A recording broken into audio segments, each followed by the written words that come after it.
This is the 22nd season of Bass Talk Live.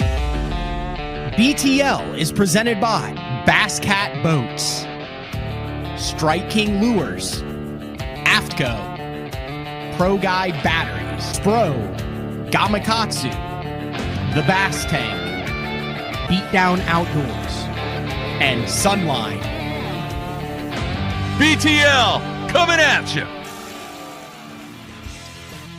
Welcome to another edition of BTL Bass Talk Live, where we're going to talk about bass fishing. Had a really good show with Aaron Yaborski, a.k.a. the Scope Goat. Said even LLC back, like thinking ahead. He's like, hey, man, like, I'm going to catch him. I'm going to put a little bit of pressure on myself. I know Terry Scroggins used to always say, you know, hey, it's great being the big show, hammer, till you don't catch him, then everyone calls you the no-show. And you know, here you got Aaron, who's 16, who hears it. And he's like, I kind of like Scope Goat. He's just dominating high school in Florida, but there's a big difference between high school and Florida and professional bass fishing. And then he becomes the youngest angler ever to make the Bassmaster Classic at 17 when he makes it through the team series. And now he's leading the pro circuit, and he just won by 7 pounds on Santee Cooper. And quite frankly, I wasn't sure what to ask him because he made it sound really easy.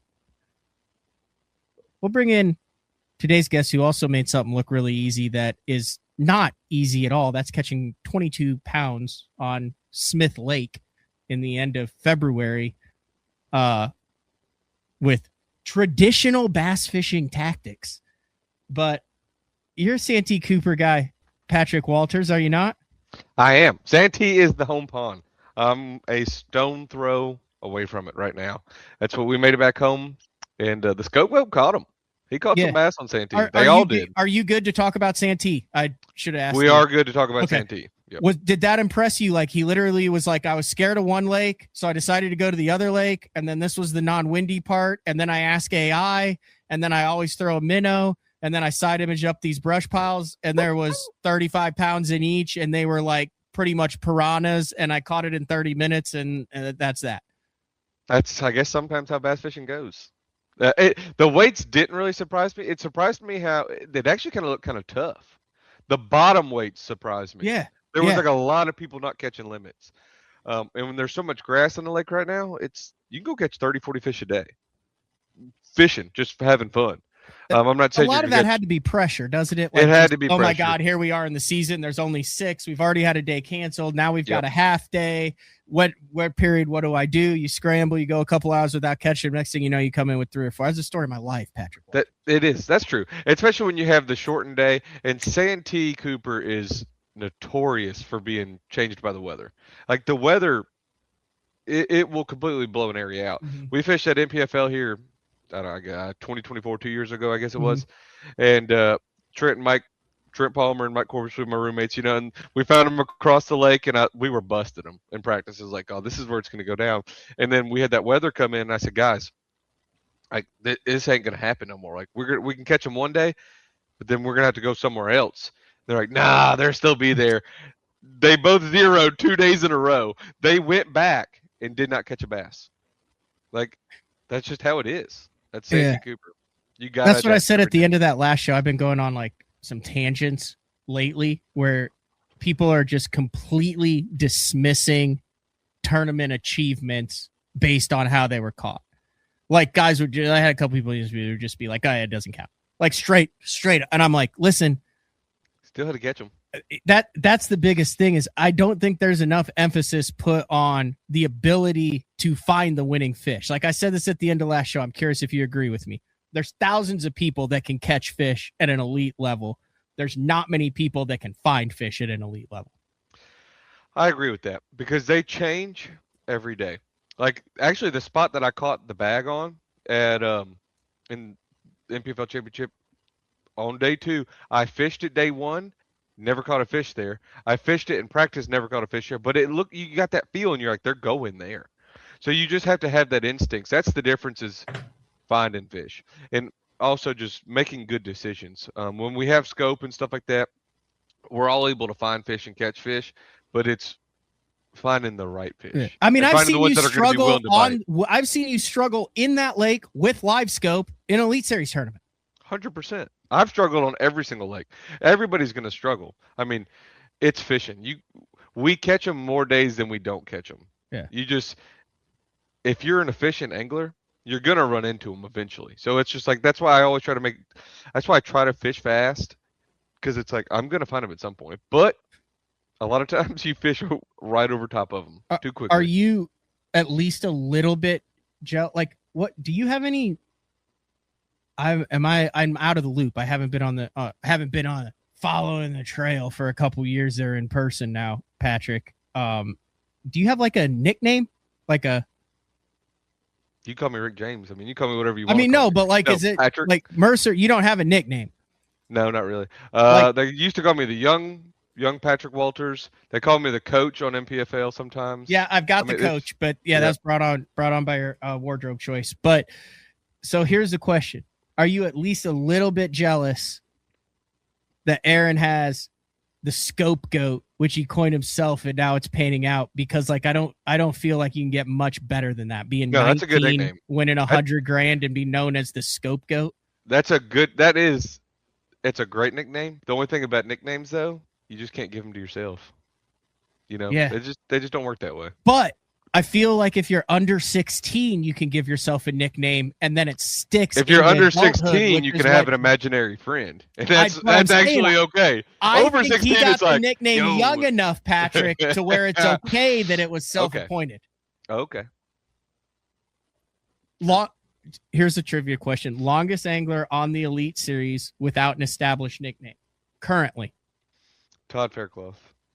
What is his nickname? Currently on the Elite Series, Patrick. Okay. Todd Faircloth is not on the Elite Series. Yeah, but what's Todd's nickname? Did he have the Silent Assassin, I thought? Or... Okay, yeah, that actually might be it. Okay, you're right. Oh, the Sleepy Assassin. That's Felix. That's Felix, but I think it was maybe Silent with Todd beforehand. Okay. I'm gonna go on with, the Elite Series. Like you're fishing against him right now. He's never had a nickname. Is there a correct answer? Yes. Oh, there is. Yes. I'm gonna go with Jake Whittaker. No. Okay. He's been on the Elite Series since 2012, I believe. Gosh. He always catches them on weird places. Like he's not known. Mark Menendez? No.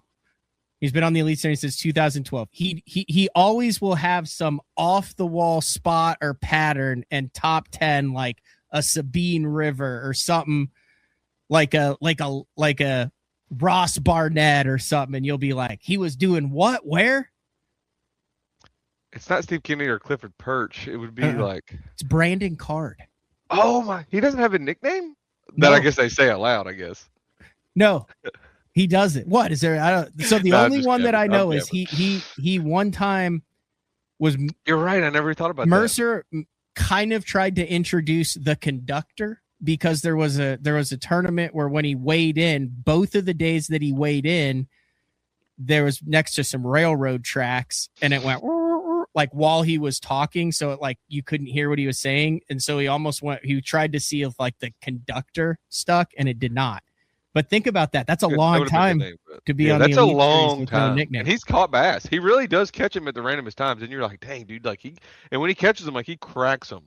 Yeah. Like he caught him at Fork that one time on that one point in the back. And it was just like, what? Caught him in that like pipe tube thing at the Sabine that one time. He caught him on top water next to the off limits at Ross Barnett one time. He caught him at Texoma one time in the bushes when he was catching him on top water. Yeah. Yeah, he does catch him on top water really good. Yep. That is kind of surprising, the Brandon Card. I didn't think about that. Tag. Everybody's got a nickname. That's we'll have to give him one. I didn't plan on this being such a smooth transition, but your nickname is officially the NPFL Dream Crusher. You've made roughly $500,000 on the NPFL, I believe, 4 victories. Some of those were 50K. Yep. First one was. The first question, well, congratulations. We're going to get into this tournament because I think there's a lot to be learned on Smith Lake. My biggest question is I have seen those NPFL trophies in person, and I would imagine that with 4 of them, it is very difficult to figure out where the hell to put them because they're like 3 foot tall by 3 foot wide. I've got 6 now. You have 6 now? Yep, there's 2, one right here, one right there, one right here, and then another one right here, and then these 2. Why did I think it was only 4? I did my homework. 4 wins, the AOY, and then the championship. Okay. Yeah. 4 wins. Yep. AOY and championship. Okay, I thought I made a mistake. Hey, I'm running out of space. I guess that's a good problem to have. Yeah, I mean, they are quite large. Let's talk about this tournament. Obviously, no live scope going into this year. No forward-facing sonar. You can have 360. You can run 360. You can run 360, which, oh my God, I have no allegiance to electronics. I was just in the boat with Kevin Ledoux yesterday. He has 360. We were catching fish shallow. I'm like, oh. Do you run 360? No, I've never had a 360. Why not? Because, like, no affiliation I here. have no affiliation with any graphs anymore either. I'm Sonar Pros. He hooks all my graphs up. Why? And if you don't have an allegiance to one graph, we're so old school. On back in the day, we used to run one brand. Like I want a Lowrance in the back and a Lowrance in the front, and that's it. Dude, if you're running a no, here's my reasoning, and, you're not running and I'm not claiming that I'm on your level or anything. I fish a lot. I've ran all sorts of brands. Here's why. And I'll just say it straight up. I don't like that thing dangling off the front deck of the boat. When it's super rough, you have to take it off and strap it down on your deal. Old school. The old one you did because it had oil in it in the reservoir and it would get bubbles in it. It's the new one's a different transducer. It doesn't do that no more. You don't have to take it off. I don't know anybody who doesn't run Humminbird. It seems to suck a lot of batteries. Like it takes a lot of juice for that thing to work properly. And I know a lot of guys who have interference with their scope from their 360 and they can't get rid of the interference. There is settings that you can do it. The further you get away from it, the more it helps. That's why I raise my 360 up. Run good batteries. I run good batteries. I run Pro Guides. So if you run Pro Guides, I'm running Powerhouse. It's both good batteries. You're not going to run out of more than one good battery brand out there. 100%. That's what I'm saying. Everybody's got good batteries nowadays. Run good batteries. Dedicated power. That's the biggest thing. And dude, I'm telling you, I've been running 360 since 2019, 2020 probably. I wouldn't go back. Even with live scope, if I can run both of them, because the way I look at it, it's 360 is your situational awareness, and your live scope's your bait awareness. So when everybody knows this. I'm going to tell you this, and you're like, yeah, okay, that happens. You get tunnel vision when you're going down the bank looking at your live scope. Like you're going down the bank, and you're scoping, and you're looking around, and you look up, and you're like, dang, where am I even at? And so you're only looking at a 20-degree cone is the problem. And so you're looking, and then you just glance down at your 360 and you're like, oh dang, I passed this brush pile over here I didn't even know about. And then you just pan back and they're like dotted up in it, and you just pitch a cast to the right.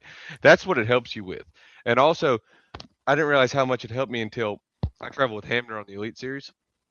And he's like, man, I'm fishing this one ledge or something. I don't know what's down there, but like they're stacked on it.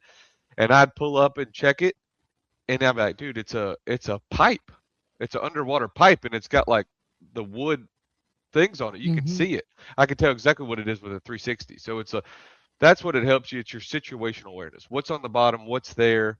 And when you don't have live scope, if you fish a tournament with non-forward facing sonar, it helps with just like little stuff. I mean, I catch a lot of fish, whether you're fishing brush piles, docks, rock, ledges, anything. I mean, there's a lot of times, like even at Smith Lake, I'd be fishing like a little ledge offshore. I hate fishing offshore without scope because I hate being inefficient. I like to be as inefficient as possible. So I honestly don't like waiting on my bait to hit the bottom. Like, because I know that sounds so dumb, but it's like I throw a shaky head out there and it's like I've waited 5 seconds, and I'm like 5 seconds I could have been like doing anything. Like I'm itching, and so it's like sitting at the bottom. I'm like, what if that wasn't even a good cast? So it's like two pools on the bottom, and I'm like, yeah, I'm gonna go ahead and reel this in. Like I don't trust it. So that's why I like being efficient, and I gotta hit the structure. And 360 just helps you that much more, and that's why when we have live scope, I love fishing offshore. Because it's just like fishing shallow. I can see exactly what I'm casting at. I can hit it on the first cast, and it's like I can even see if there's fish there. So I grew up on Sandy Cooper. Like if you fished here, it's a shallow water. It's targets. I Mm-hmm. mean, there's grass stumps everywhere, and you can see everything with your eyes. And so it's just, every cast you're casting at something a bass should be on. Yeah, it exactly what you just said. So those were the reasons why I hadn't had it, which you're saying is me being 41 years old and not keeping up with the times, knowing that a lot of those solutions have been solved in the last several years. 100%. A lot of those problems. You're thinking of Brandon Polnick when he used to take it off to run the old days. Yeah. Yeah. So we're Different fishing. I don't want to give away Kevin's pattern because everyone knows where it is. But in general, we're fishing something that when you look at it with the scope, it goes up and it gets fuzzy. So it was one of those things where like I've done it over and over again for the last 5 years. I'm like, I need to cast there, but you don't see the fish, but then you don't have it in your head of what it is exactly. And then like you look at the 360 and you're like, oh, so like it should be fuzzy over here too. And then you pan it over there, fuzzy. And you're like, and it shouldn't be fuzzy over. And then you're like, oh my God, you're literally like an aerial view of you looking down. And exactly what you just said with what Hamner was, I had a freaking epiphany yesterday 100%. where I was like, dude, I'm with the bass tank. Scott goes, what do you want? How are we going to set it up this year? That's it. Yeah, and just slap it on there. Yeah. I mean, it's not that easy now. Like, I mean, but I'm just saying, I got a new boat coming in, and it's going to have 360 on it. 100%. I would not ever run it. I mean, it's your situational awareness. There's a lot of times that you don't use it. I mean, there's a lot of times, like if I'm in a big time scope tournament, I will shut it off. That way I don't have interference on my scope, but I'm running it 90% of the time. It's on. Yeah. And it's really not that much. I mean, to get good clarity on your live scope, sometimes, your noise reject is off. You got your TVG is off. Like sometimes you might have to go, noise reject to low sometimes. I never go to high. I don't want a filtered image. I don't. Okay. TVG, you might have to cut it to low sometimes, because it just kind of sends a band through there. But you have you're a dirty scoper anyway. You don't care about black screen. You don't want black screen. You should see Koya's. I seen Vegeta's. I got in the boat with Vegeta. If you think mine's dirty, that's nothing. That's all the tentacles off of his crap that you see. It must be. It blows out. Well, I got in his boat one time. My stuff used to be a black screen until I got in his boat, and I was like, "Gah!" It was all red, and I was like, "Okay." Note to self. Oh. And now I run it hot though. That's how I mean. Have I seen Testy with you today? Someone said that I seemed. Someone said these two have a past beef. Matt is a little testy today. I'm not. I don't think I'm unaware of any beef. Although the only beef I think we may have had is that I did not have you on the show for a while. It's been a minute. Yeah, well, remember you came up to me that one time and you're like, "Hey, like you have Hamner on like every 3 weeks, like what the hell?" Yeah. You and Hamner had like a ritual. He's like, "Yeah, I was talking to Matt." I was like, "Dang!" Like everybody's like, "Yeah, me and Matt were talking." I was like, "Dude, this is how good." I was like, "That dude hadn't called me in like 2 years." Hamner is such a good dude. Like I think it comes across, which is why he's easy to root for. But like when you actually, so the first time that I actually like really, I would say got to know him was 30 day off limits for the opens or whatever. We were going to Smith Lake, and I wasn't asking him about it, and he's like, what do you think about Smith? I was like, never been there, think it's spotted bass or anything. And he's like, you want to go fish it? And I was like, what do you mean? And he's like, I'll show you, take you out on Smith for a day. He's like, no, I'm not going to give you my best waypoints or anything. He goes, but I'll teach you about these spotted bass and how they do it with the bait. Now I throw like all that stuff. And I was like, okay. So I roll up, drive to Alabama for 1 day just to jump in with him. This is before he won the Classic. He's a young guy on the Elite Series. He's begging to get $6,000 bottom of the barrel product sponsorships, $500 a month. He rolls up in that truck that he used to have. Yeah. The black one? Oh my God. With the shaky head sticker on the back. That truck had been through it. And he had just come from cutting grass. Yep. And mowing and all that stuff. And he literally, like, no kids, nothing at the top. Like, he was literally grinding on the Elite Series with less than $25,000 worth of paying sponsorships for the year, tournament to tournament, cashing checks on it. And like when we were kind of having this discussion, there was no like, woe is me, or it was still all positive and all like, dude, I can't believe I'm out here on the Elite Series and I'm able to go from tournament to tournament and do this. Such a good guy. Great guy. Amazing guy. Truly. Like you can, like you said, you cannot not root for Hamner. Since the day I met him, it's just like, dude, Team Ham, roll Tide. All right, let's talk about the championship. Day one. So NPFL, first off, one of the biggest things in this league is the full field fishes 3 days. Hate it, love it, indifferent. It changes the game. What are your thoughts on that, Patrick? I didn't like it at first. I didn't. I thought, I was like, man, why would we want the full field to fish 3 days? Because it's like that way you only have a little bit of the top 20 will have the whole lake. But I actually really like it now because sometimes I show up with no practice, with little practice. Sometimes I'm not keyed in yet, but I can promise you, if I have 6 days on a body of water, I'm gonna catch them somewhere somehow by the end of the week. So I actually do like it. I've been behind. I've been at the bottom of the pack a couple times on day 2, and it's like day 2 start to catch them. Day 3, you're gonna move up. So I do like that the full field fishes 3 days because it gives you a chance. And some people go home, but it just shows you, like on day 2, I caught the big bag of the tournament, that it can happen. You can't ever give up. Literally, I'm gonna mix both of them. You can't ever give up, and you gotta have a positive mental attitude. How about that? You gotta mix both of those together. If you truly do that, though, and it sounds so simple. That's why it's always just like, just take a deep breath, relax. It's gonna be okay. Like, it sounds so easy to say that, but if you do that, it will work out. 9 pounds 11 ounces on day 1. Cracked them. Put it to them. 9 pounds. Had a live camera. Yep. It was refreshing to watch you try to make on the water live decisions in a championship event and see an internal struggle. I think typically when we're seeing a lot of live stuff, it's the final day. Guys are dialed in. They're going to stuff where they've done it. The decisions are a lot easier because they have 6 days of history behind it. We came on here. We saw you go shallow. We saw you catch fish out from under docks and be like, oh, this is a deal. And then we saw you do a bunch of different stuff on that first day, which it sounds bad, but I enjoyed watching you struggle on day 1. Does that make sense? Yeah, absolutely. Because that's usually what I do every day 1. Because I practice. Like, I throw so many darts at the board, I don't know what truly the deal is yet. So that's like, after practice, I can't tell you if I'm on them or not. Like, I try to look for everything. I try to look for the shallow fish, the deep fish, the fish that are transitioning, where are they going, what ends of the lake are going to be good. And so in the first day of the tournament, I'm starting to hit the good stuff. And I know you know what I'm talking about when I say this too. And if anybody else out there bass fishes, this happens. You know those days when you wake up and you're just like, you kind of stumble putting your shoes on or something, and you spill your coffee when you're drinking it. Dang, that's weird. Like, man, it doesn't really feel like it's my day.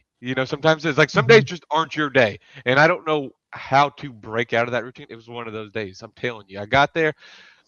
It's raining. I thought they were going to chew. I had so many rods on deck. I had like wake baits on deck, multiple spinnerbaits, chatterbaits. I was like, they're going to just bite today.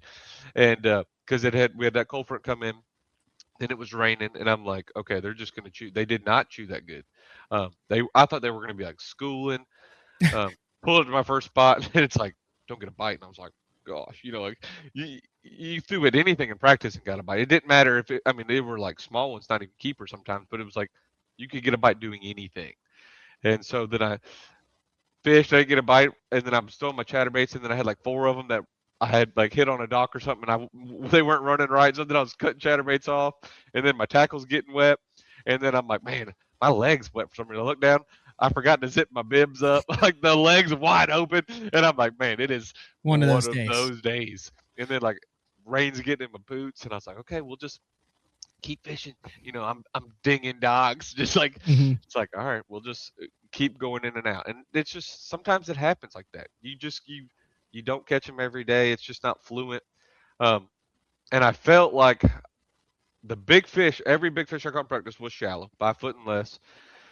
And so I was trying to force that bite. I'm trying to force the shallow bite, but they were like relating to wood or relating to shallow docks, to shade, stuff like that. And they weren't set up yet. So it's like if I'd go deep, I'd catch a fish every time. And I'm like, you know, I should stay out deep and catch them and catch my weight and just survive. But at the same time, it's like, well, it's the championship. Who cares? Like, I'm not doing it for points. So it's like, go back up shallow and catch a dang big one and try to get a bag. But I should have stayed out. I should have caught me 12 pounds, which I mean, now it doesn't really matter, whatever, hindsight. But every time I'd go out, I could catch them. And I mean, the 2D bite in practice too was unbelievable. You couldn't scope them. So like we would literally just ride around and shout out to Todd Goat. Todd Goat is the 2D master. He's like, so you're literally doing the old school, dropping a drop shot or a spoon on 2D fish with the arch. What's crazy though, if they were deeper than 20, you couldn't catch them. But if they were 20 to 5, you would catch them on 2D. Shaky. 0 cents, Matt. Trust me, you can't speak logic into it because I tried. It didn't make no sense. If they were deeper than 20, I couldn't catch them. Like we're talking red arch. Shoot, bait goes down. Then you're watching the line go down. And then it's like, oh, my arch, the line went away. So you turn the trolling motor towards the line. And then it's like, oh, it's back on my 2D again. And then you see it. And I'm like, I don't know how big this one is. Like, you're just sitting there shaking your shaky head on the bottom. Oh, he's got it. And you just set the hook. In practice, it was like 90% of the time. 9 out of 10 times you dropped it. And these are fish that have been massacred on live scope for the last 4 years. But the problem is they've been massacred on live scope out there. Yeah. I don't think people drop on them no more. I literally don't think they drop on them. If one gets below the boat, you're like, yeah, no. Yeah. And the cast back out there. So that's how I caught him first day. It was just Ned rig, shaky head, just nickel and diamond. One here, one there. It was a struggle though. It really was. But I'm looking at the world rankings right now, and there's one thing that top 20 guys in the world have the ability to do. Hallman used to always tell me this. He used to say, your consistency is good, Matt, but you got to learn how to freak show them. And I never really understood what he meant at first. And, you know, he won that FLW in Florida by 15 pounds. Freak showed him. He had a freak show bag when he won the FLW tour in Smith or at Lanier of spots. He had like a 26-pound bag of spots or something like that. Yeah. 24. But he kept saying, he said, you have to learn how to freak show him. He said, whether that's to get out to a lead or to make a comeback to save your tournament. And I'm looking at everyone in the top, and they all have the ability, like Michael Niels, Chris Johnson, Welcher, Gill, Wheeler, McKinney, Koya, you guys all have the ability and have done it multiple times under pressure, come in with a freak show bag, like something that's not even on the radar. And you did it in this tournament on day 2. You came in a no-scope event on Smith Lake with 22 pounds, 9 ounces to jump from like an afterthought. I mean, you had Welcher with 15 and Hank Cherry and local guys up there. Like everyone was like, and you're leading after day 2. Yeah. Like I was fishing. I looked at my stuff and I was like, what do you mean Patrick Walters is leading the tournament? So he had 9 pounds. Walk through the freak show day, because I think there's a lot of lessons here that a lot of really good bass fishermen can learn from, because that's a skill. It's trust in your instincts. Where I caught him, I had fished the first day. It was a shallow rock pile. I fished it the first day, didn't catch anything really. I ended my day on it. I caught 6 fish in a row. One of them kept. And then it's like 2 minutes till check-in. I hook one on a jerkbait, and it's a good one. And I see it roll up, and it pulls off, and I'm like, oh my gosh, that was like a 3.5 pounder. And I'm like, I needed that fish bad. Like I don't have them. Like that one would have helped. And so I go to check in. I was like, I'm gonna start on that pile tomorrow, and like I'll be good. Like we'll just kind of go from there. I'm just gonna wing it. And the thing about doing that is you got to hit the reset button every single day. I don't care if you're in dead last. I don't care if you're in first place. I literally forget about the day before. I don't hold it.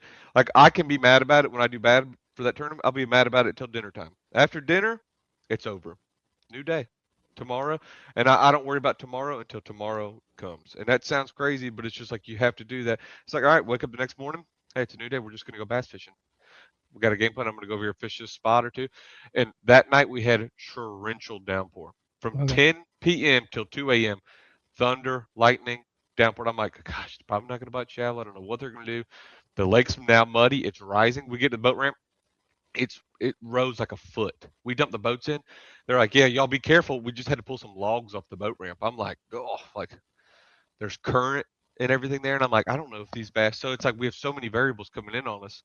And I'm like, I don't think these bass probably like current. I mean, I don't know much about Smith. And so I was like, I don't really know anything. I'm just going to go to my starting spot. Like that's all I know that what I'm gonna do.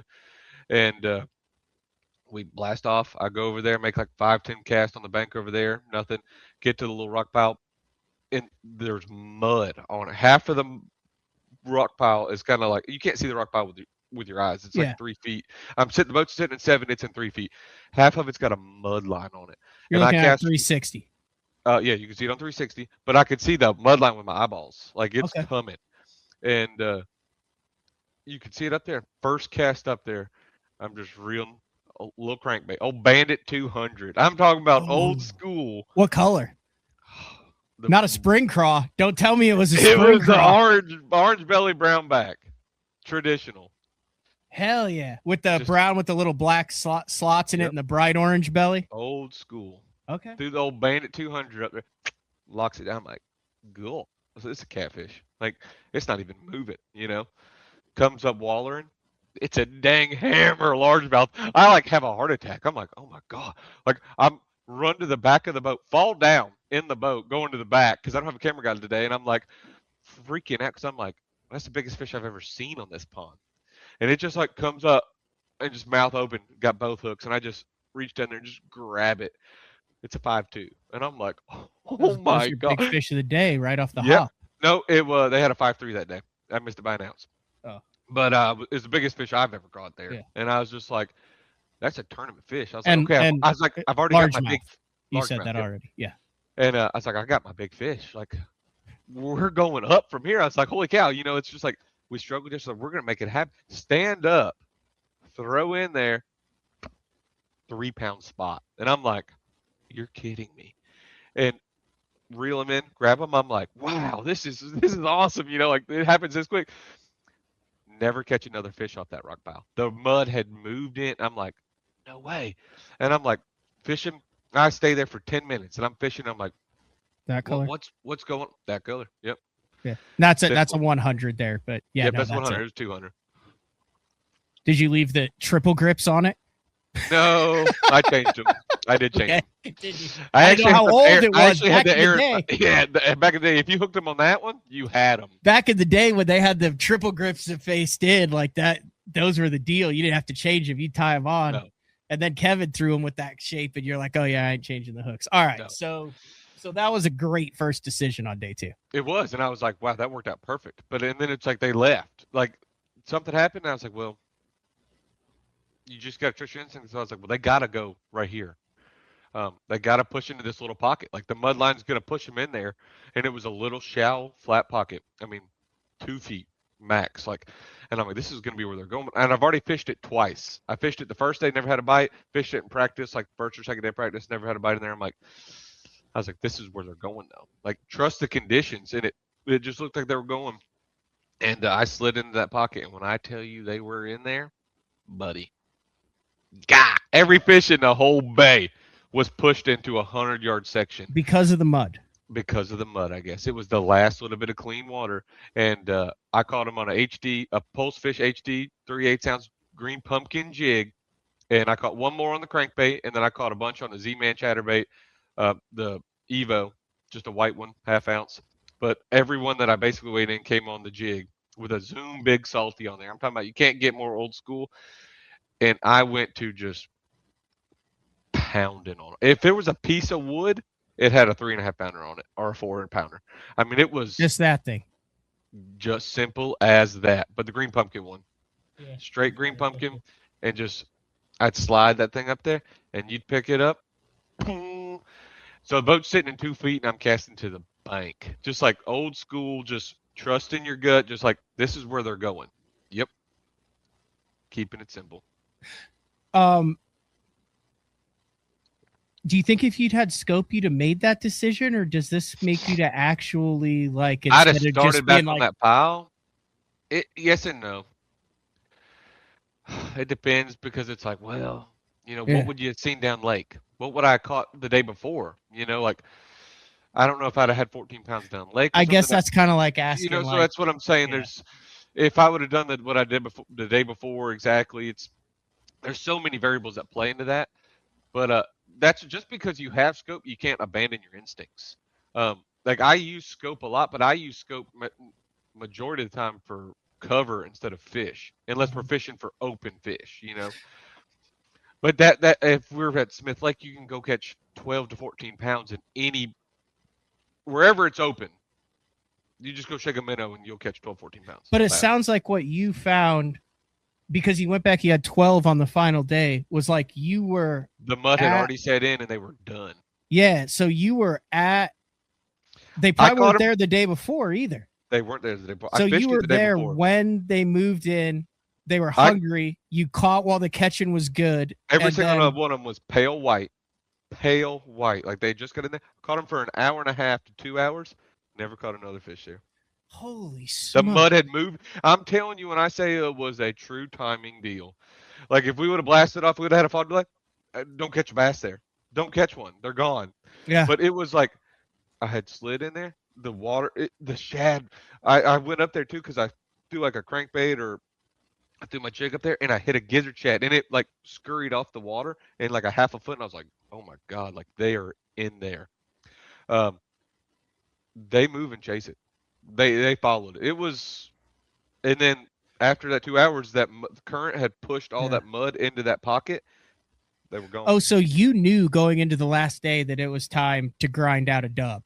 100%. Like it wasn't like, hey, I'm going back to this spot and it's going to be there. Like you knew that was magic. I made the magic happen, and now I got to go figure out how the hell to catch 12 to 15 pounds. That's what the best thing I can give advice on anybody who ever fishes a multi-day tournament is whatever you do the day before. I don't care if you caught 50 pounds. I don't care if you caught 22 pounds on Smith Lake, which is a hammer bag, and you took the lead.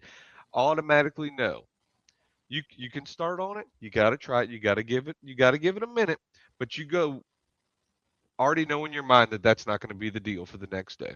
If you can swallow that pill and say, okay, I'm going to have to do something else. I don't know how I'm going to swallow that pill. I'm going back just in case. Yeah, no, 100%. You got to go back, but no, like you try it for a minute. Like I was right. It didn't work out. You're already like ahead of yourself. So know that it's probably not going to work and you're going to have to figure something else out. It makes it that much easier to go do something else. They're going to bite. They're fish. They're going to bite every single day. You just got to find out what they're going to bite. It's that easy. I know it sounds crazy. It's not easy. It's not easy telling yourself that, but it's know that that's not the deal no more. That they're going to do something different. We just got to find out what it is. So I knew I probably wasn't going to catch them on that stretch. But I went pre-fishing the day before. Once I had 22 pounds, I was like, we're good. I went and found a bunch of other stuff. I found a current break that had them. I mean, I threw in there 4 times, caught 2, shook 2 off, and I was like, yeah, here we go. I was shaking them off. I was like, dude, I feel good. And went back up there. The water had changed. It had cleaned up. There was no current. The current actually was back flowing. That's why Smith is so weird to me. The first day, no current, clean water, clouds. Second day, muddy, current, mud lines rolling in. Third day, water's back flowing and the water's cleaning up. I'm like, none of it made sense. That's why it's that part of the lake confused me. I would like to talk to somebody there and be like, that's probably why there's a handful of lakes across the country, Smith being one of them, where the guys who catch them on Smith catch them on Smith.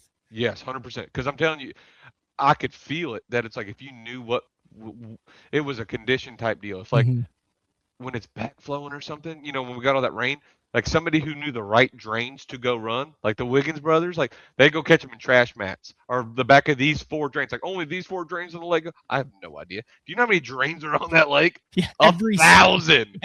Like you'd waste your day running. So I was like, I don't know that stuff. I'm just gonna stick to my guns. It's like in the open, someone asked me, well, why didn't you fish shallow drains on Rayburn? And I was like, okay, I've been to Rayburn like in the winter twice, in the late fall once, and when it was 10 foot high in June. I was like, go to Rayburn and start running, quote, shallow drains in the transition period and see when you look down and it's 10 hours later and you've looked at 75 shallow drains and realized you've gone 3 miles. And your day's over. You're like, oh my gosh, like it's 5 o'clock. Yeah, you're like, oh yeah. And actually, it's just one section of the lake is usually what it is, and it's actually just this one creek, and you're like, I don't have enough time in the day to hit all of this stuff. Okay, so this is important. I want to get to this too. So if you were to name the top 2 no scope, shallow water adjustment making, catch a largemouth in a spotted bass tournament, close the deal type of guys, I believe you would have to put Kyle Welcher and John Cox in the top 5. 100% guaranteed. And NPFL, MLS, Bassmaster, or anything. Yep. Hands down. Did it surprise you that Welcher had 13 and Cox had 13 on the final day? You came in with 12. I mean, did it cross your mind on the water that you had a shot to win this, or did you just assume one of them was going to come in with 15 or 16 again? I didn't think anybody was going to catch 16 pounds. Is it east wind? Wind post frontal. I knew we were not going to catch them good. I thought I had to catch minimum 12 to have a chance. 14 is like, we should feel good. 16's graveyard. Like, we got it. Like, take it on back to the house. I didn't think they were going to bust them. I think they were going to catch them. But then in like the last 2 hours, they just started biting. Like I pulled in the back of a pocket and I see one floating up under a dock and it's like a 5-pound largemouth. And I'm like, oh my gosh. Like I only ran 2 pockets like that. And I was like, if somebody gets on this, that's John Cox's deal. I mean, he's going to go catch him on a wacky worm or he's going to go catch him on a fritz side somewhere. Like that's just what he does. And Kyle, I don't know what he does. He just does everything really well. He's going to go run lay downs in the back of pockets. It doesn't matter. He's just going to go catch them. Just hitting high percentage stuff. I think that's why he's so good is he fishes the stuff where they're at. I think a lot of time, and I know that also sounds dumb and that sounds too simple. Like I fish a lot of stuff in between and sometimes they're not there. He fishes where they're at. He's got a sneaky strong mental game that he will not publicly talk about either. 100%. Like sneaky, like that dude spends a lot of time on what's in between his ears, not on the water. If you're not mentally strong enough, that's what I'm saying. Like the stuff I'm telling you, like you just have to cancel that stuff out. Forget about that. Like, yeah, I caught 22 pounds there. It's like, yeah, I'm probably not going to catch him there again. Like you just have to mentally tell yourself that it's okay. Like you win bass fishing tournaments between the years, day in, day out.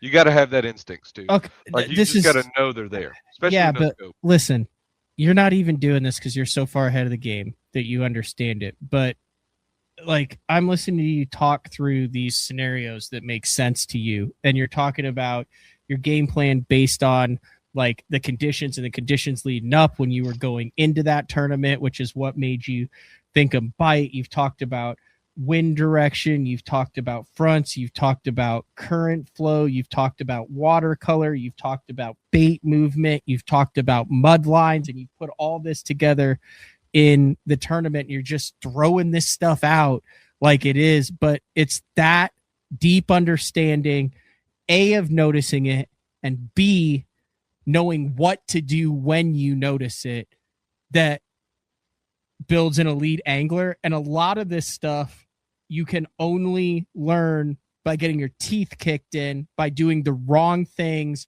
during that. 110%. You will learn more.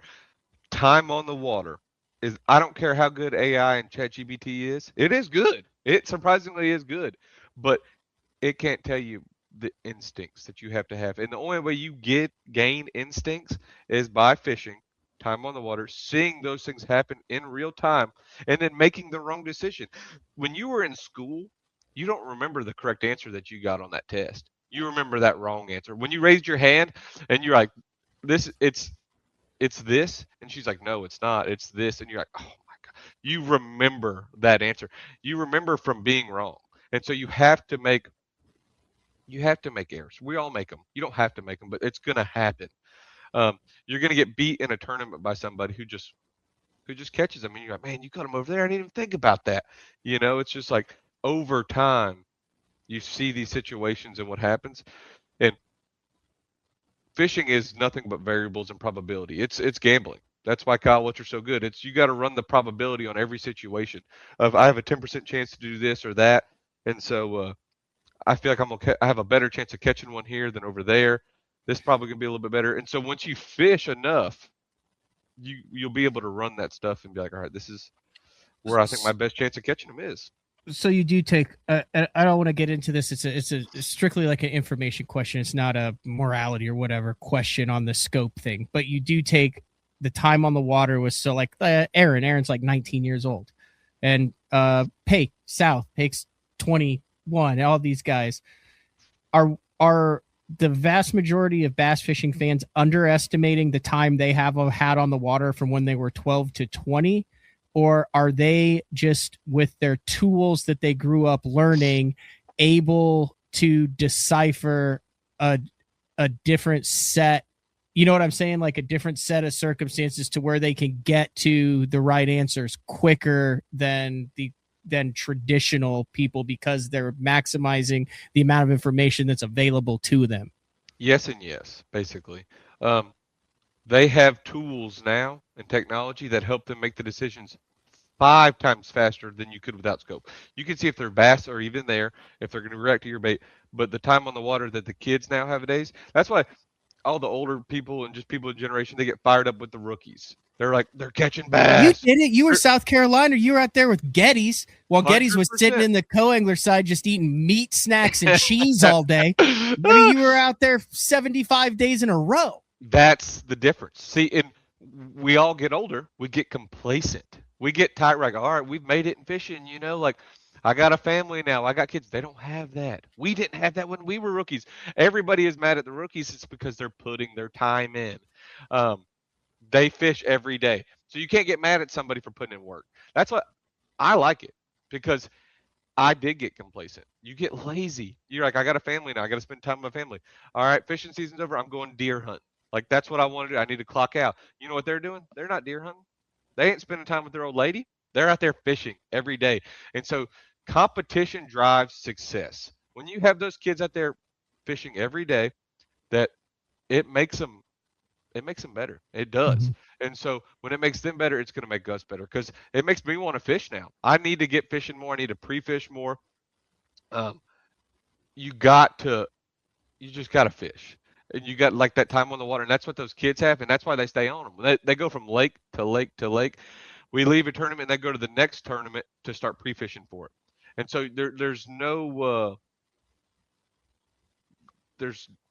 bait or anything that can beat that. It's when they know what end of the lake's going to be the best, where the better fish are at, where's the grass at, where's the brush. That's what you just can't compete with that. And so it makes me want to fish more. So I'm all about it. The young kids, they have the tools to succeed, the technology and everything, because who doesn't love live scope? I love it.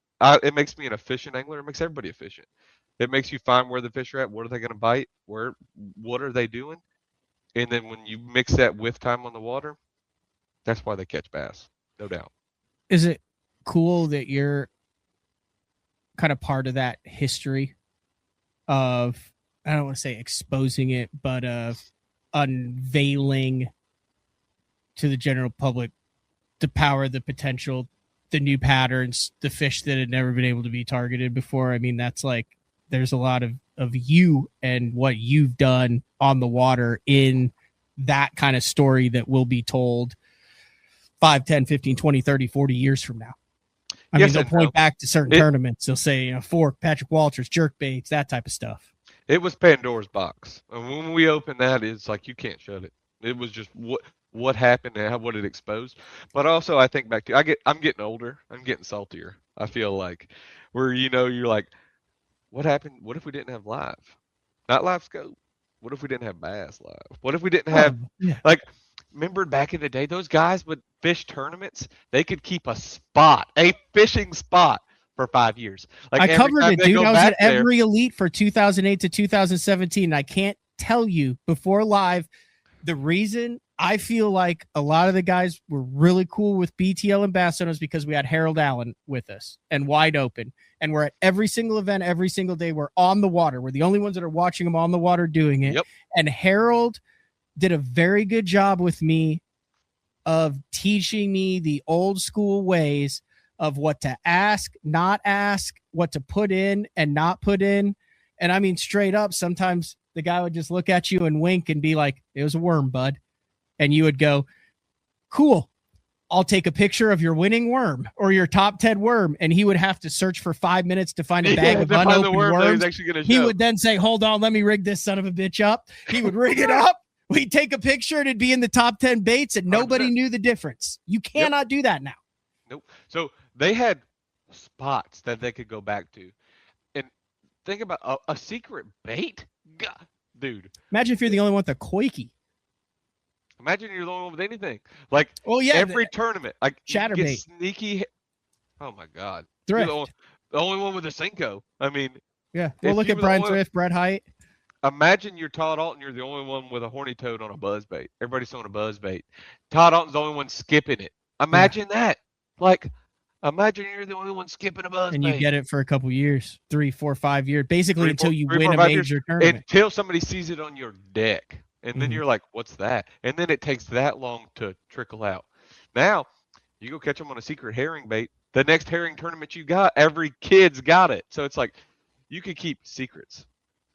That's what, man, that's the one thing. If you could keep that kind of stuff, that's what, it's just like, could have. What if? But hey, we live in the day of social media and stuff. It's everybody. I asked Pake this. I said, is there another secret now that we think, we've exposed the quickie, but is there a group of anglers or a couple guys that are sitting there going, yeah, we're still, yeah, like, cool. Good job, guys. You figured out the quickie and you've got the secret stuff still that hasn't been out where you're sacrificing tournament wins in order to make classics, in order to cash checks. You're not putting it in the videos. You're not on live with it.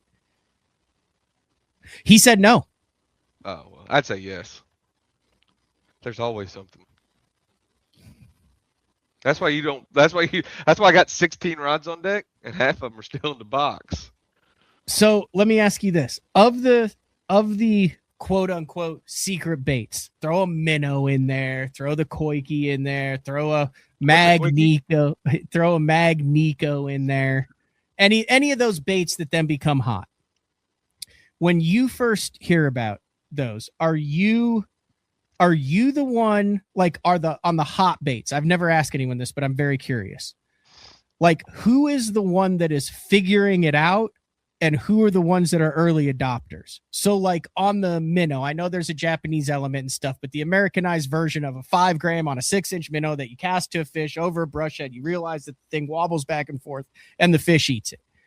Like, is that something that you're out there experimenting with, trying to find what fish eat live scope stuff? Or is that something where, like, Hamner calls you and is like, Patrick, we got to start putting flukes on jig heads because I heard from, so you see what I'm saying? Like the origin of it. It's all of us put together. Like, we're always kind of talking. It's like, well, you heard this thing. And it's like, well, this is coming from Japan and we're trying this. That Watts bar NPFL I won. Yeah. I don't even know what year that was. The first NPFL one I ever got. The best way I could catch a limit was Dominican. We called it Dominican. I threw a 3/8 Super Fluke Junior, and I would just swim it over brush piles. A 3/8. It was like, I mean, it was shocking all of them. But we weren't dialed then yet. Like, we were just getting there. But it was like, yeah, I was just telling. I was traveling Trent and Kimmel then, and I was like, yeah, just throw this jig head over a pile. Like, they'll bite it. It's crazy. And they were like, what? And I'm like, yeah, just throw it and just like reel it over top of them. They'll just come up and eat it. And I was like, we're Dominican, right? No, but I mean, I ended up winning that tournament on an old monster and a mag trick worm, just throwing it in the piles. But It's just over time playing with things. When you hear about baits, you gotta anything that's coming out. I mean, I got a test tank in the garage. Like we all are testing it. And Hamner actually he fishes during the wintertime. So like come the end of the season, we tell Hamner everything we've got, and me and Drew will just go deer hunting. And Hamner plays with the wintertime, and then we'll get back in about January, and we're like, all right, what's the report? What do we need to change? And he'll tell us like what he's learned, and then we'll start tinkering and we'll start adding to it. So it's it's group activities. I don't want the baits, and I don't want to know about them. I just want to know how far outside the box I have to go as I try to figure out different stuff. Sometimes it's you don't have to get outside the box as far as you think. There's some other stuff that's getting out there that is different, but sometimes it's just opening your mind, reshaping the box. Yep, that's basically it. Traditional baits fished in ways that we never thought about. Half the time. I mean, look at everything we're fishing nowadays. It's just presentation. Well, I mean, for what 30 years, you take the jerk baits out of the boat as soon as the spawn starts. Yeah, and now don't put them back in until the fall. I went for the last 2 years though. My wife actually got on me. She was like, "Patrick, you got to do better." I stopped throwing a jerk bait. I stopped, like, because everybody's. I don't like doing what everybody does. I don't. I can't do it. I don't like fishing around people, and I don't like doing whatever the trendy deal is. I want to be ahead of the trend, and when the trend gets there, I stop doing it. I'll try to get on something else, and so I stopped throwing a jerk. I mean, I would have one, but it's like I wasn't jerking as much as I used to, and I'm going back to it because they still do bite it, but it's I think like they don't bite it as good as they used to, so people are getting on other things. So I'm going back to jerking. You go for a couple more questions? I'll give you 2 more. All right, they're 2 good ones though, so it might take a second. The first one is I want your overall take on the NPFL and where it stands in helping the health of the overall industry and sport of professional bass fishing from an angler perspective.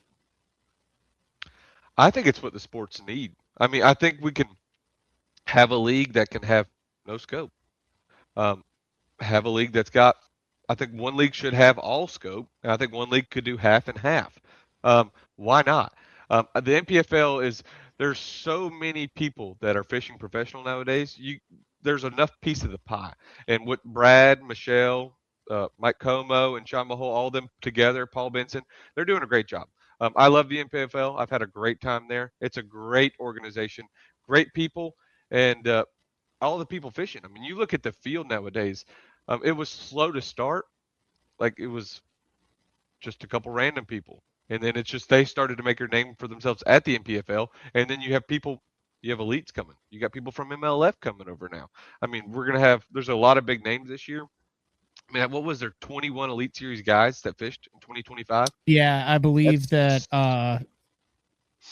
like 18 out of the top 20 in the Angler of the Year were current or former Elite Series pros. Wow, that's a lot. Yeah. And that just shows you it goes back to bass fishing.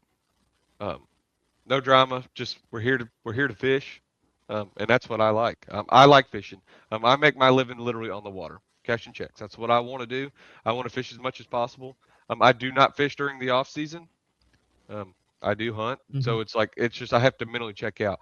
I get hyper focused or fixated on things, and so when it's deer season, that's the only thing I can talk about. Only thing I can think about. I don't even want to think about bass fishing. Don't care about a bass like at all. But when bass fishing comes, I mean, you go to bed thinking about it, you dream about it, you wake up thinking about it, and during the day, I'm all day. How can I catch bass better? How can I tinker with baits? How can I do this? It's just that's all I'm worried about. And so it's just like during the fishing season, I need to fish as much as possible. It just keeps you in tune, and that's why I fish both leagues. I love the elites. The elites are the bread and butter. That's where my eggs are in that basket. That's where all my sponsors want me to fish. I love bass. Nothing against them whatsoever. And I love the NPFL. Little piece on the side, See, told you that would take 1 second. So here's the second question then. You've won a lot. You've got an NPFL championship under your belt now. I don't think you haven't missed a classic yet since 2020, right? Knock on wood. 1, 2, 3, 4, 5. 1, 2, 3, 4, 5. So this will be your 7th Bassmaster Classic. You've got a couple top 10s mixed in there.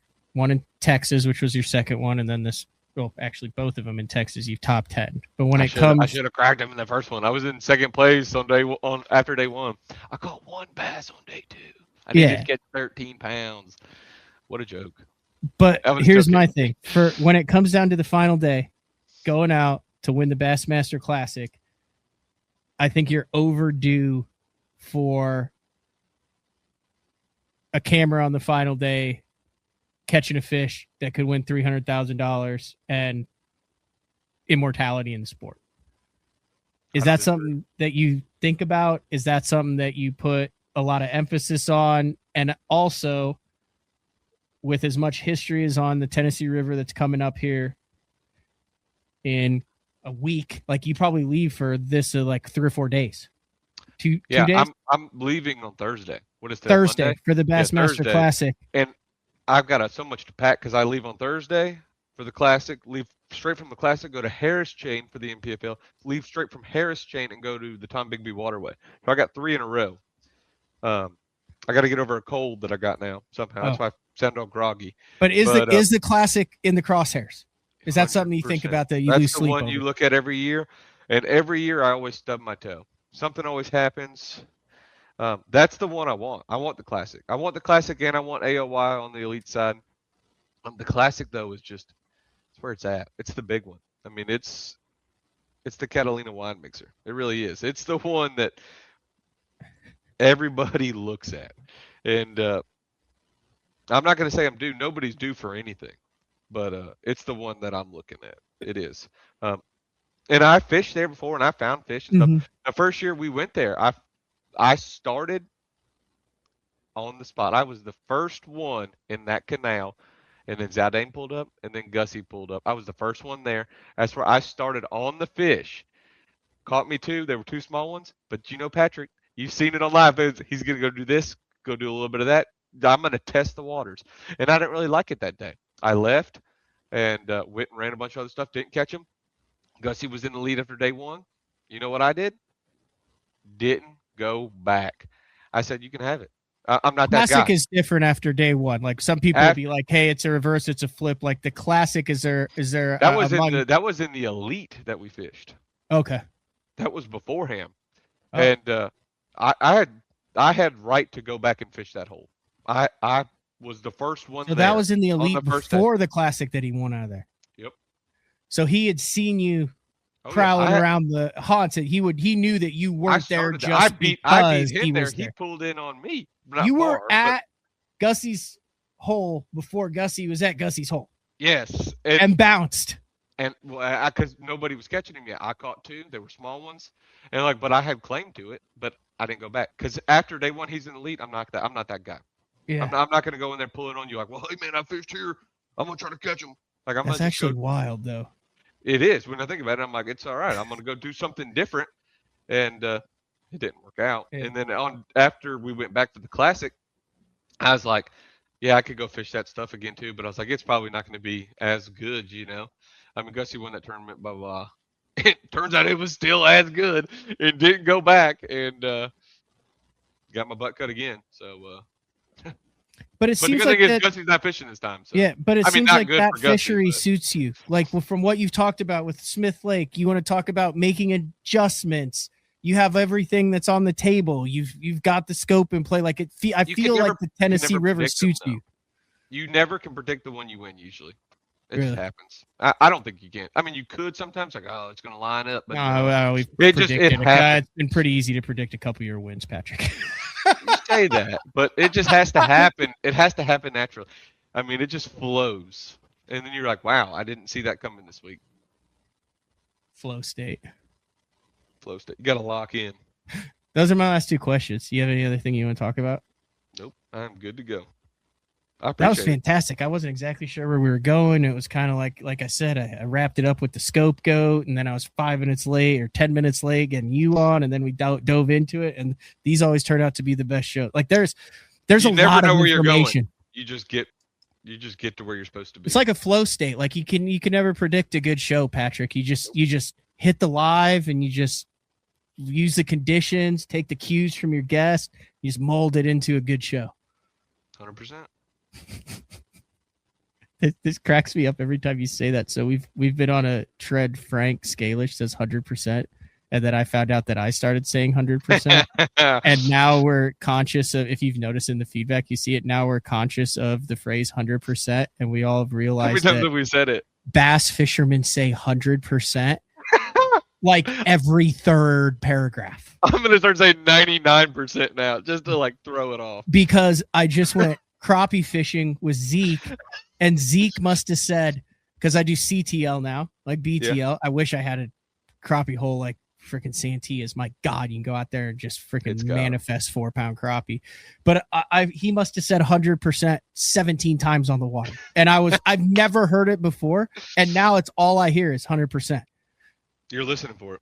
It's it takes whoever you hang around with. Like I get phrases from all of my buddies.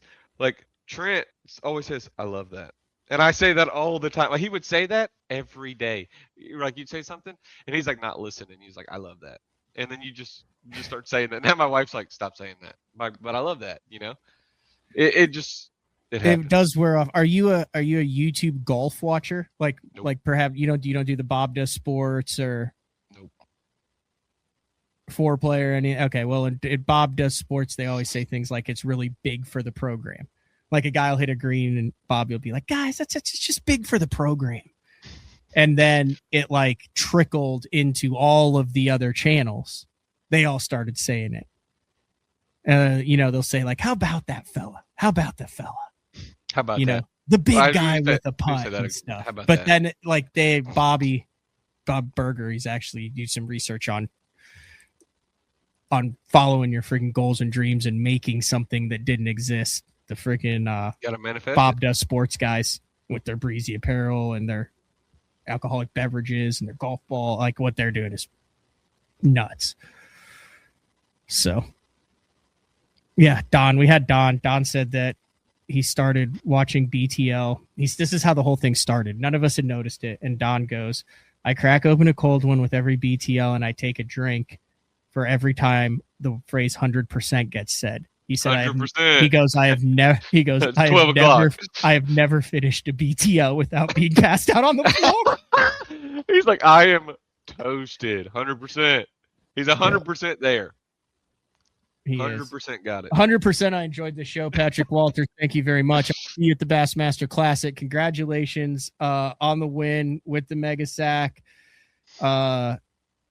I have the title like you are the Dream Crusher in the NPFL, and that's a good thing. You're the Grim Reaper. There's a couple guys there, but I mean, you talk about closing the door when the opportunity presents itself. Scope, no scope, doesn't matter. Fisheries, lots of practice, no practice, always a threat to win, and approaching that $500,000 earnings just with the NPFL, which, whether you like it, whether you don't like it, it has I don't think there's many people that don't like it, to be honest with you.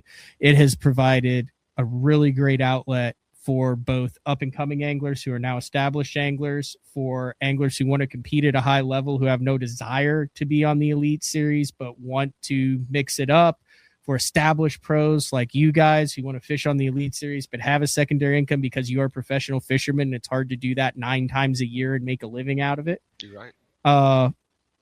And for guys who just want to still have that taste of competition, who have been there and done that and won the Angler of the Years and, are the best flippers in the world or the best crankers in the world at one point, and they still want to just be competitive. NPFL has them all. 100%. That's why it's a great place to be. Yep. I'm perfectly satisfied. Fishing the Elites, fishing the NPFL. I don't really like the 3 weeks on the road, like what we're getting ready for. That's the only downfall, is the travel and the time away from home. But if you're young and you're upcoming and you ain't got a family yet, it's easy to travel. So keep grinding. Time on the water is everything. That's what gets you the instincts. So grind away, keep it 100. Are you fun fishing anytime soon? No, Like you're not going out to lean on them at all? I Because I would would if like to I point would out, go like 3 days because they are biting on Santee. if they're biting on Santee, I would like to point out that the Bass Talk Live Fishing Chaos BTL tournament benefiting St. Jude is live. It's $25. 100% of the entry fees go to benefit St. Jude, Dick Hiley St. Jude Bass Classic. There's already over 110 people signed up for that tournament, already a 27-incher measured in on it. And you just take your catch board, you weigh it. There's a tournament ID there. And it would be nice to see Patrick Walters hit the leaderboard there. Santee Cooper would be the place That's to what throw I'm a couple saying. inches on there. You're not wrong. I might have to. But I also understand. I mean, dad, NPFL champ, classic contender. There's a lot on your plate here. Yeah, you're just getting over being sick, so maybe I'll give you a pass on this one. Yeah, we're just getting sick, so we got to get over it. But oh no, hey, you got to stay hungry. That's are you lining up? What is the classic? 13th. Oh, it's going to line up. Lining up for a Michael Jordan flu game on day 3 of the classic? It won't be day 3 now. We're going to be past it by then. That's why we had all the kids. We travel. It's me, Tago, and Drew Cook, and Shep came. My wife and Shep came to the tournament, and Drew and his family came. Jen and the boys, and all the kids were sick. And so now Drew's sick. I just got off the phone with him. He's like groggy and like moping around the garage trying to do tackle. I'm getting it now. So no, by practice we'll have this knocked in the head. I bet Drew Cook is not fun to be around when he's sick. He's actually not bad. He's just slow. He gets slower. He's not slow. He's nowhere near slow as him. Let me tell you, it gets me so worked up how slow Justin Hamner is. He carries a turtle in his suitcase. He's so slow. That's what his mom calls. His mom calls him the turtle. I know we were gonna end it, but dude. He drives his truck. That's the only thing he does somewhat remotely at speed. Other than that, first day of practice at Gunnersville. It's the first lead of the year. What time did he get on the water, Matt? Take a guess. Take a guess what time he gets on the water. First day of practice. 8:30. 1:30 p.m. What? 1:30. Second day. Give me a time, Matt. Give me a time. Second day of practice. Oh, he had second day. If he got on at 1, he surely found something that got him a little bit excited. So I'm going to go with 11. 11:30. 11. I'm like, Hamner, you got to get moving. Like, man wins the classic one time. He's like, I'm going to drag in. He cracks me up, but he does move. Hey, we get up to go to the tournament.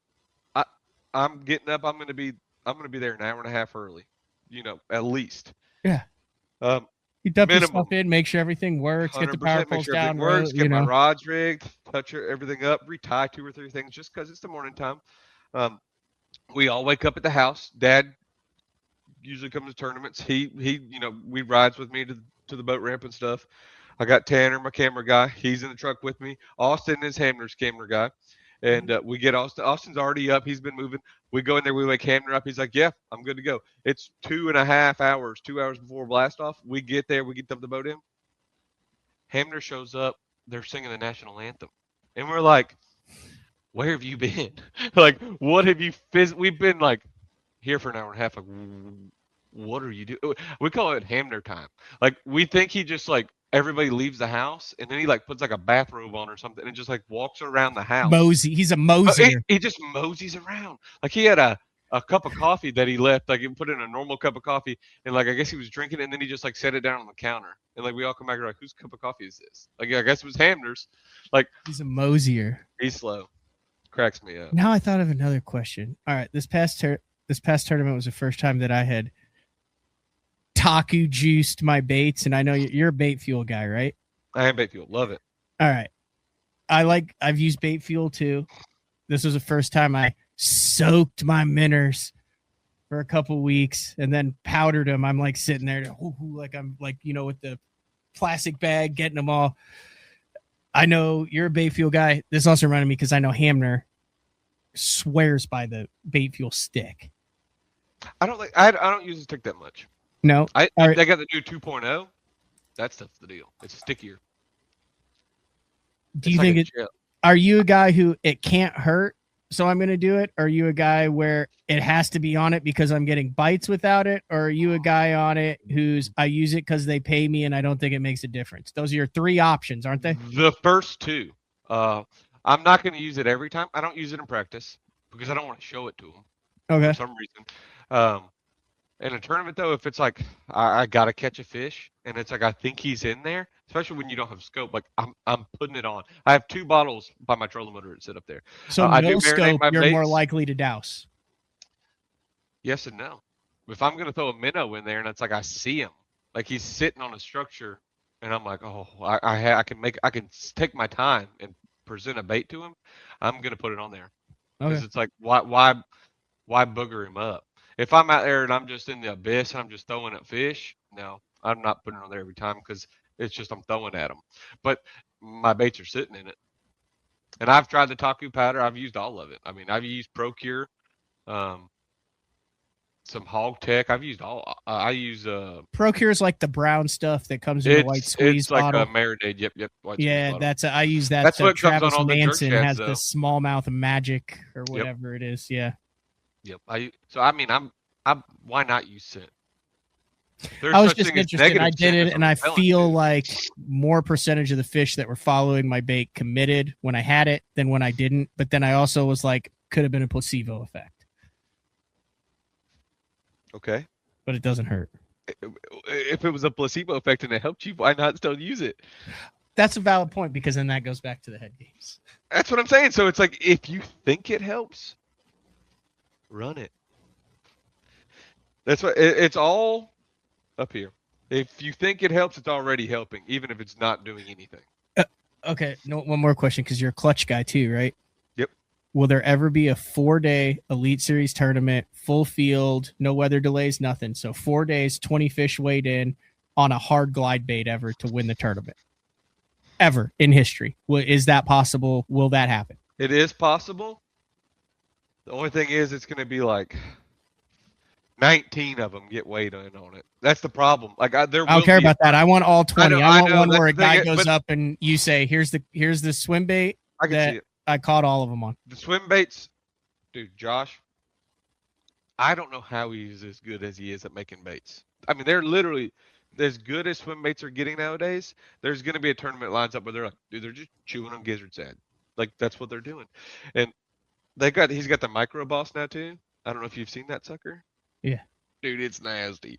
Like I got like there'll be a shad spawner there. I can see it, but it's gonna just have to be truly timing. Like the weather sets up, everything sets up perfect, and he's got some more baits coming down the line that are. I've had this one for a while now. I mean, I've got 3 or 4 of them, but it's like that little. Is that the ego? No, this was like out of Arkansas that he was selling before. They're freaking badass, but it's like it does look good. It's like that miniature. I guess the glides are really hard to get to work right as you get them smaller, so they take a lot more time to freaking work to make them actually work. The smaller you get, the harder it is. It's not like you can't just downsize it, and a 5-inch bait works as good as an 8-inch bait, as good as a 12-inch bait. I can see it, but it's gonna have to. It's just perfect timing. I promise. Last question. This year coming up, no. There's 9 bazillion types of chatterbaits out now. In general, you don't know where you're going. You have to have one chatterbait, one color, one trailer, and I'm talking the model of chatterbait and everything. Just build your, like for me, 6-inch Sakamata 5.2 gram Gamakatsu 12 in River Shiner. That's where I'm starting if I don't know where I'm going. Now give me that with the chatterbait and like what model, weight, and color. 1/2 ounce green pumpkin shad jackhammer. Green pumpkin shad. It's just like I know it fits everything. I could put a green pumpkin shimmer shad on there. I could put a Z-crawl on there, and I'm brim. I could put a white fluke on there, and I'm shad. That one hits all of them. To tell you the truth, though, I'm more of a fan of the Evo now. The Evo is the deal. Like the Alabama brim one. I would say. I don't know. I tend to rely on like a white chatterbait day in and day out. But green pumpkin, white or green pumpkin. So mix them, green pumpkin shad. Call it a day. That's my 2. Hopefully feel better. Thank you very much for the hour. I know how it is. Thank like y'all. I said, you got a lot of work and a lot of stuff to do, so I can't appreciate it enough. Thanks, Patrick. Absolutely. Be good. See ya. That is one of the best bass fishermen in the world, Patrick Walters. That was a cool show. I knew how busy he was, so I kind of sent him a text on a flyer just seeing if he could jump on, and he was like, yeah, and I can't pass that up. So a lot of good questions from the listeners in the feedback, a lot of good comments on the YouTube stuff. I really appreciate it, guys. We should have everything mailed out. I saw that question before. Court went to the post office, has a big thing. So I'm not scared to say this. If you have won something in the past year, which I know there's like at least one thing that I can think of, but I can't find the email, and did not receive it, I still have it. It's probably sitting here with your name and an address on it in the studio. Send me an email. Just forward me the original correspondence that we have. I'll make sure all that goes out this week because we're about to ramp things back up with Cord here, and we got like the label making machine and all that stuff, and we're getting BTL koozies. We're not getting them. We have BTL koozies, black, green on the bottom, cool stuff that ATS Printing did, buffs, and some stuff that we're going to do a lot more live giveaways for the listeners and the viewers, and then also at the Classic.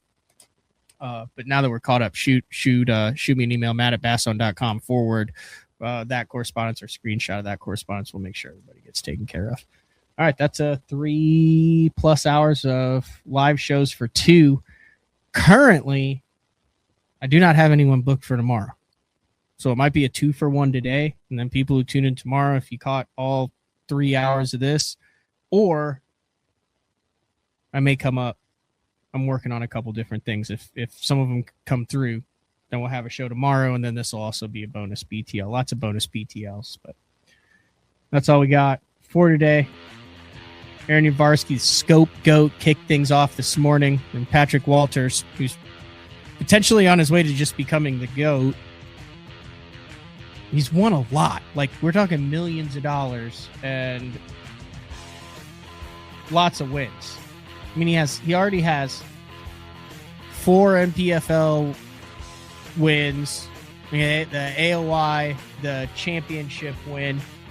He's won at the college level. He's won at the Opens level. He's won the Toyota Texas Fest. He's won multiple Bassmaster Elite Series events. He's won on MLF or FLW, and he's won everywhere he goes. And I think he gave away a lot of the goods in that interview that he just did.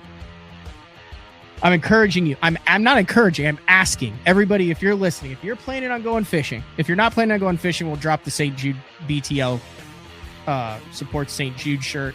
Completely new design for this year and year number 5. So if you're not going to be able to get on the water between March 1st and April 15th, you can just hang tight for the t-shirt that should be dropping any day now for the St. Jude. But if you're going to get on the water for fishing club tournaments, if you're going fun fishing, if you're going with your friends, pals, buddies, whatever, I'm asking, sign up for the Fishing Chaos BTL for St. Jude.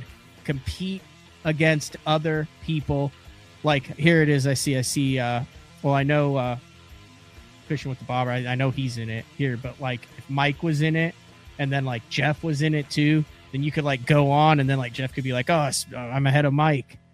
And then it like, that's the way it works. It's really cool once it starts going and you've got the leaderboards and all that. But the main benefit of it is all that money goes to St. Jude. So asking if you have hesitations, if there are reasons why you're not signing up for this through Fishing Chaos, message me, email me. If I don't know the answer, I'll get with them. If I do, I've responded to a lot of people and I know they've signed up and it's fun. If you try it, it's not your cup of tea, or if you try it, you don't catch any. Well, guess what? You just donated $25 to St. Jude, where you know that money is going, and you'll see how much money, and then you can feel good about yourself, and it's not like you wasted anything. Like you don't have that depressing self-loathing feeling after you don't catch them and have 4 little ones while everyone else is talking about how many 5-pounders they caught. Hypothetically, that's not like I've experienced that or anything. So, all right, we'll talk to everyone later. This has been another edition of BTL. See ya.